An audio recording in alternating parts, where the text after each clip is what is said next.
The controversial scene that took Gunsmoke off the air.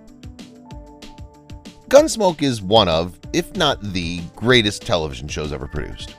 The massive, successful Western drama captivated America, and viewers tuned in weekly for 20 years to watch Marshal Matt Dillon's adventures. The program aired from 1955 to 1975, and there was a Gunsmoke radio show from 1952 to 1961. Its influence continues today, as evidenced by the long-standing success. Although the popularity of Westerns began declining in the 1970s, Gunsmoke remained a widely watched show throughout its entire 20-year run. In fact, it was often considered to be the best Western series on television during that time. The show changed shape. First, Gunsmoke began as a radio show. Next, it became a half-hour black-and-white program. Following that, an hour-long black-and-white show emerged. Eventually, it turned into an hour of color TV. It changed with the times and was able to adapt, which are both reasons why it was successful enough to stick around for so many years. Doc didn't have a first name for 16 seasons. After 16 seasons on the show Gunsmoke, it was finally revealed that the second lead character's name was Galen. Milburn Stone got to pick the name himself, as the writers agreed that nobody knew the character better than Stone did.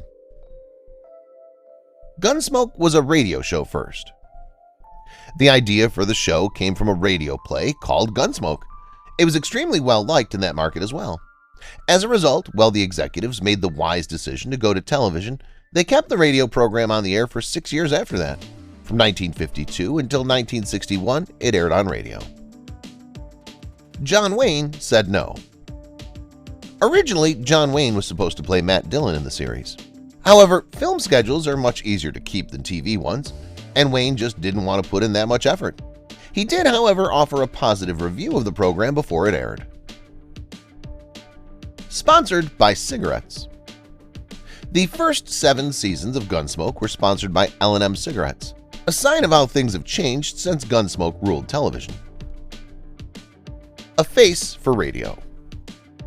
The character of Matt Dillon on Gunsmoke was originally played by William Conrad, but when the show moved to television, James Arness took over the primary role for one reason: appearance. Gary Busey holds a special place in Gunsmoke history. Gary Busey's role as Harv Daly would be one of his last roles before the show ended. In the episode, Daly died, making him the final character killed in Gunsmoke history. From Madam to Miss. Kitty Russell was a professional madam on the radio program Gunsmoke. Her work, on the other hand, was rarely mentioned on television. Network executives and producers recognized that television needed to be family-friendly, and they avoided referring to it. Politics changed the show's opening scene. From the beginning of the show until around 1970, every episode opened with a gunfight between Matt Dillon and another gunman. The only time the intro changed was when anti-violence became such a large political issue in the early 1970s that it wasn't feasible to depict a gunfight on TV weekly anymore. Gilligan's Island took a bullet for Gunsmoke. In 1967, CBS decided to cancel one of its big shows. Originally, it chose Gunsmoke. When the audience heard about this, they had a fit, as did a few of the network executives who liked the Western. So CBS canceled Gilligan's Island instead. Gunsmoke holds a major TV record. Gunsmoke held the primetime record for most episodes ever with 635 episodes. On April 29, 2018, The Simpsons broke this record by airing their 636th episode.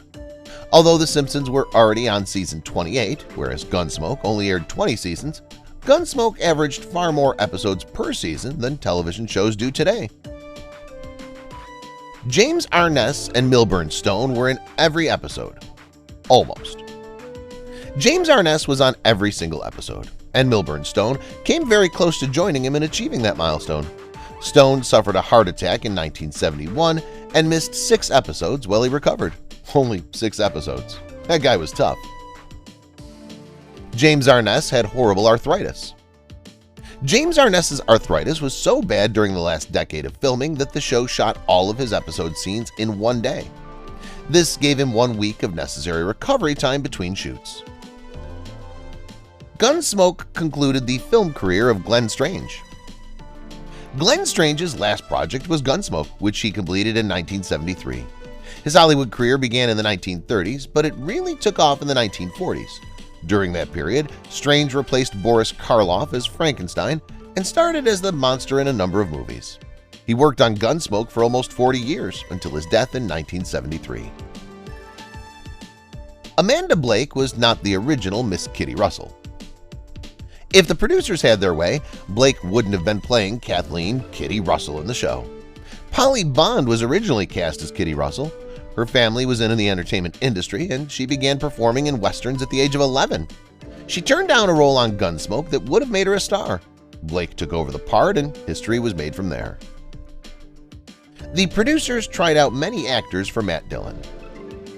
Before James Arness took on the iconic role, the producers weren't sold on him or anyone for the job. Such actors as Raymond Burr and Denver Pyle auditioned for the part. They were all considered to be potentially get the role. Eventually, Arness came through and nabbed the role.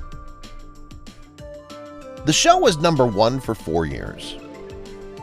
When Gunsmoke formatted changed in 1957 from a half-hour show to a full hour, the viewership significantly decreased. It wasn't until later in the 60s and early 70s that it started to gain popularity again. They had 5 movies. Years later, the cast reunited for 5 made-for-television films.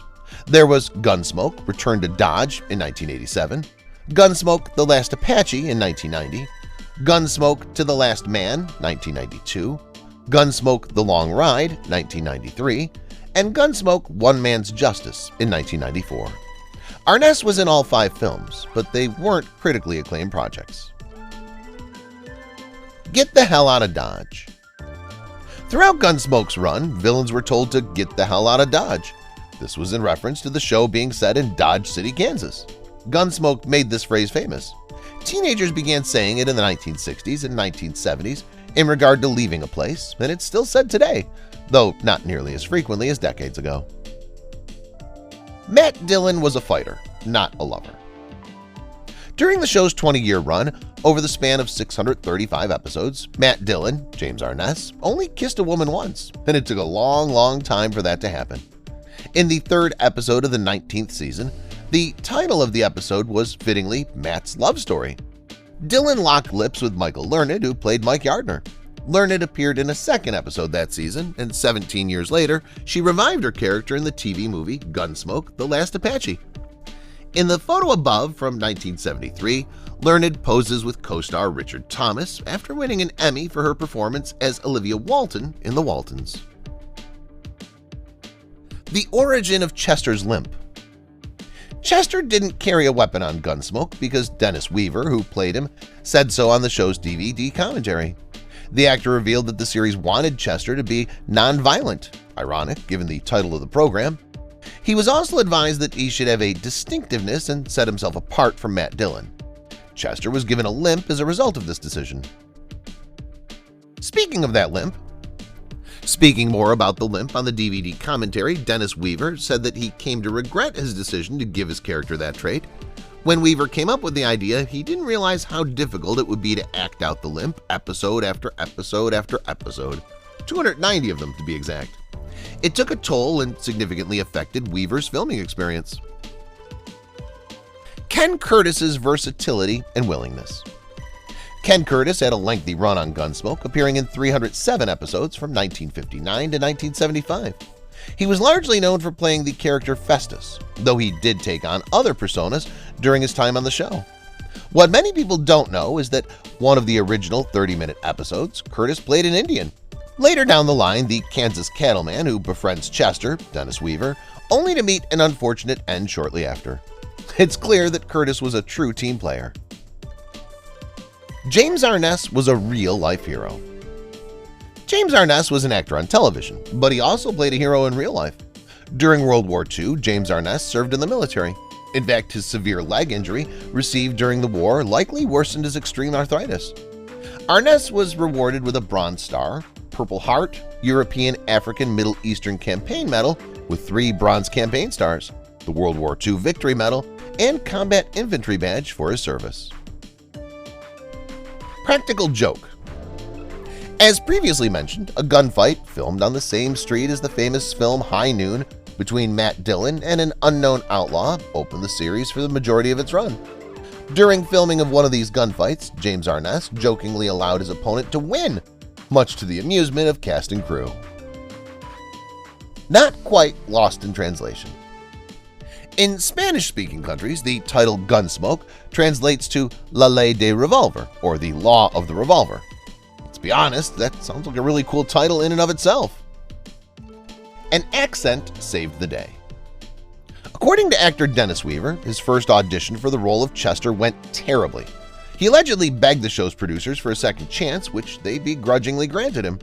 Weaver played the second audition with his well-known Southern accent, and the rest was television history. The controversial scene that took Gunsmoke off the air. In 1975, the show was temporarily taken off the air after a controversial scene in which a man is graphically killed with a shotgun. The scene was deemed too violent for television, and it was subsequently removed from the show.